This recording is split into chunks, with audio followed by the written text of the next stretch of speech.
Hi, I'm Prem Shamdasani. I'm Professor of Marketing and Branding, and I'm here with Hans Vriens, former head of Red Bull. Hans, what makes Red Bull a special company, an organization? The one thing that stands out with Red Bull is that from day one, the company tried to be best at being different. Being different, what it was all about. The product was very different, completely new at the time, but the owner managed to register the product as a dietetic foodstuff, and nobody understood what it was. So he gave it away the first couple of years, and people noticed an effect. But then everything he did around it was being different. But what about in the organizational, the culture, and the leadership and the people? Are they different as well? Interestingly, with Red Bull, with the focus on Red Bull, many brands have a product life cycle. And at some point in time, the owners are gone and the managers take over. And they can't manage to create a new cycle on top of the flattening cycle. Red Bull, because it's managed by its owner and by a core group of people that have been the same over a very long period of time and innately know what to do well, has always improved its cycle. The life cycle doesn't seem to apply. This company is still growing after 30 years, healthily. Yes, there are competition. Yes, there are problems that everybody goes to. But the traditional life cycle does not apply. I mean, it reminds me of Apple as well, how closely involved Steve Jobs was, as the inspiration, mentor, and building it into the company it is today. I don't know, of course, how this works in IT, because I have no clue how IT companies work.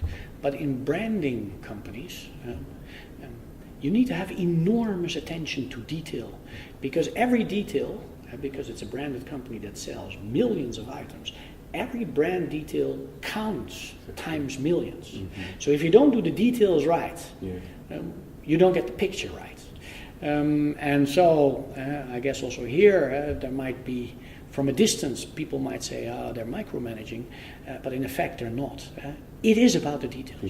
It is about the detailed executions to get things right, to build a brand like that. Hans, could you share a little bit more about how Red Bull has become associated with extreme sport? Now, of course, if you have a brand that gives you wings, it is logical that you associate yourself with people who fly through the air successfully. It's logical that you associate with people like that. But in the beginning of this brand, we couldn't afford any of the things that you see today. So we needed to associate with people who wanted to spread their wings and fly, without having the budgets that you need for top athletes. So we looked for top athletes in sports that weren't so popular yet. And one of the first sports we found was snowboarding. And I remember I sat at a lunch table next to the snowboarding champion of the world in 1992. And I'd never heard of the person. He introduced himself and said, I'm a snowboarder. And I said, are you any good? And he said, I'm the world champion. So he needed to be a Red Bull athlete.